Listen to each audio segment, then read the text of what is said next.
আসসালামু আলাইকুম। কেমন আছেন বন্ধুরা? আজকে আসলে বউ-বাচ্চাকে নিয়ে খেতে গিয়েছিলাম হৃদয় রেস্তোরাঁতে। ভাবলাম আপনাদেরকে একটা ভিডিও দেই। তো আ ইয়ারলি একটা ইনক্রিমেন্ট পেয়েছি। তো এজন্য ওরা চাপাচাপি করতেছিল যে তাদেরকে ট্রিট দিতে হবে। তাদের জন্যই যেহেতু সব ভাবলাম যে নিয়েই যাই। সকালবেলা বের হইলাম।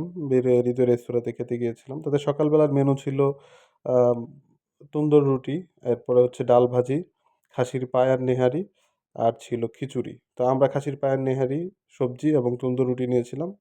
আলহামদুলিল্লাহ যথেষ্ট ভালো ছিল। তাদের টেস্টও ভালো ছিল এবং সার্ভিসটাও ভালো ছিল। তো আসলে আমার মেয়েটাও খাচ্ছিল খুব মজা করে। বউয়ের তো কথাই নেই। তো খাওয়ার পরে শেষে তারা একটা চা দিয়েছিল। চাটাও আলহামদুলিল্লাহ যথেষ্ট টেস্ট ছিল এবং মোটামুটি রিজনেবল প্রাইসের ভিতরে আমরা ৩ জন খেয়ে নিয়েছি। তারপর যেটা হলো ওয়েটার বিল নিয়ে আসছে।